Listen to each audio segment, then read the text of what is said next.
Hello friends. इस video lecture में आज हम आपको बताएंगे कि इलिप्स क्या होता है। इससे पहले हम पढ़ चुके प्यारे छात्रों, सरल रेखा के बारे में पढ़ चुके, वृत्त के बारे में पढ़ चुके और परवलय के बारे में हम पढ़ चुके।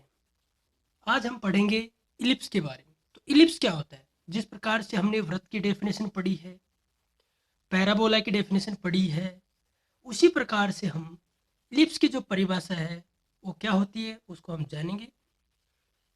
क्लियर? तो दीर्घवृत्त की जो परिभाषा है प्यारा छात्र वो क्या होती है? देखो, पहले हम देखो इसको डायग्राम से समझने का प्रयास करते हैं। ये मान लीजिए एक्स वाई कोऑर्डिनेट सिस्टम है। ये एक्स, ये वाई, ये एक्स वाई कोऑर्डिनेट सिस्टम बोलते हैं इसको। क्लियर? अब हम एक डायग्राम इस प्रकार से बनाते, देखो, फिर हम आपको बताएंगे इसको क्या बोलेंगे, दीर्घवृत्त बोलेंगे।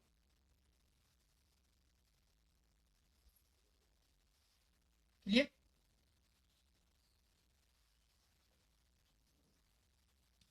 ये आपको हम बता रहे थे जिस प्रकार से पैराबोला में इनको बोलते हैं नियता। और एक ये ले लेते हम, ये पॉइंट ले लिया एस, और एक पॉइंट यहाँ पर ले लेते हैं एस डैश। एक पॉइंट हम यहाँ ले लेते हैं ए, और एक पॉइंट हम यहाँ ले लेते हैं ए डैश, और ये पॉइंट ले लेते हैं सी, और ये पॉइंट ये ले लेते हैं हम जेड के पॉइंट, और ये ले लेते हैं हम जेड के डैश। क्लियर? और ये हम कोई मूवेबल पॉइंट ले लेते हैं। क्या लेते हैं? मूवेबल, चर बिंदु। ये हमने चर बिंदु ले लिया और इसको यहाँ से मिला दिया और इसको नाम दे दिया हमने पी एक्स वाई। अब देखो यहाँ से परिभाषा जनरेट होती है कि किसी बिंदु, किसी चर बिंदु P का किसी स्थिर बिंदु S, इसको स्थिर बिंदु है ना, स्टेबल पॉइंट, तथा किसी निश्चित रेखा से लंबवत दूरी का अनुपात का रेशो यदि एक से छोटा आ जाए तो वो बिंदु का जो बिंदु पथ बन रहा है उसको हम बोलते हैं प्यारे छात्रों दीर्घवृत्त। क्या बोलते हैं उसको? दीर्घवृत्त। देखो, ये पी एस है और यहां से मैंने ये परपेंडिकुलर डाल दिया एम, कोई दिक्कत नहीं। क्लियर? इसके ऊपर हमने क्या डाल दिया? परपेंडिकुलर डाल दिया। और यहाँ से इस पॉइंट पी से इसके ऊपर भी हम एक परपेंडिकुलर डाल देते हैं, जैसे ये परपेंडिकुलर डाल दिया और इसको हमने नाम दे दिया एम डैश। क्लियर? इतना काम तो कर ही सकते हो। तो दीर्घवृत्त की परिभाषा क्या कहती है कि s p upon p m is equal to e less than 1 हो जाए। ई को बोलते हैं प्यारे छात्रों इसेंट्रिसिटी। क्या बोलते हैं इसको? उत्केंद्रता। इसेंट्रिसिटी, इसेंट्रिसिटी, इसेंट्रिसिटी बोलते हैं। क्लियर?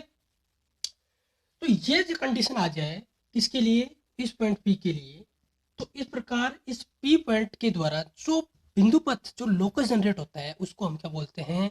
दीर्घवृत्त बोलते हैं। क्लियर? तो ये इंपॉर्टेंट इसकी परिभाषा है कि दीर्घवृत्त की परिभाषा क्या होती है। तो आप आसानी से बता सकते हो, यदि s p upon p m कितना आ जाए, ई और ई का मान क्या हो? 1 से छोटा हो, तो ये जो बिंदु पी है इसके द्वारा जो बिंदु पथ का निर्माण होगा उसको क्या बोलते हैं हम? दीर्घवृत्त। तो दीर्घवृत्त की परिभाषा लिखना चाहो तो आप लिख सकते हो आसानी से। अब तो आपको समझ में भी आ गई होगी। तो परिभाषा क्या कहती है?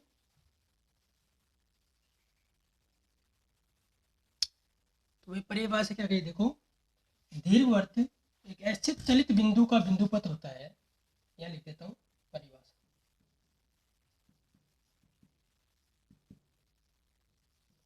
दीर्घवृत्त एक ऐसे चलित बिंदु, इसको बोलते हैं मूवेबल, मूवेबल पॉइंट का बिंदु पथ होता है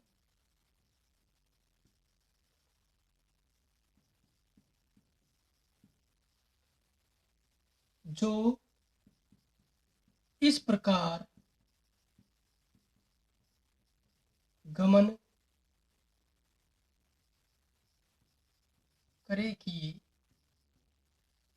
उसका एक निश्चित बिंदु, उसका एक निश्चित बिंदु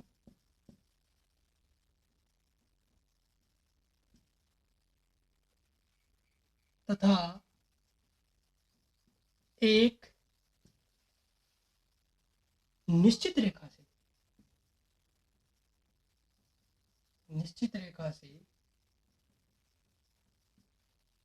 से लंबवत दूरी का अनुपात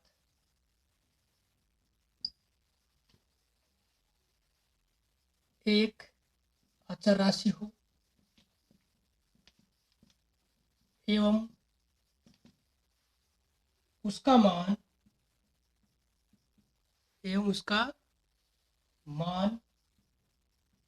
एक से कम हो। क्लियर?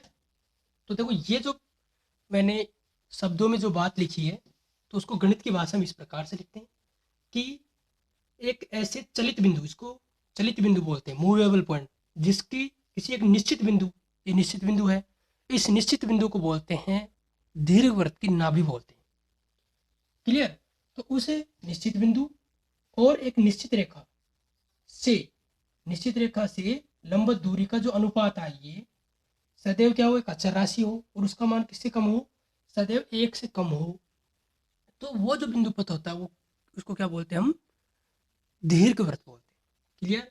तो प्यारे छात्रों, ये तो थी हमारी परिभाषा, और अगले वीडियो लेक्चर में हम बात करेंगे कि किस प्रकार से हम इसका जो इक्वेशन होती है उसको जनरेट करते हैं, इसेंट्रिसिटी इसकी कितनी आती है, नाभिलंब इसका कितना आता है, ये हम अगले वीडियो लेक्चर में बात करेंगे। क्लियर?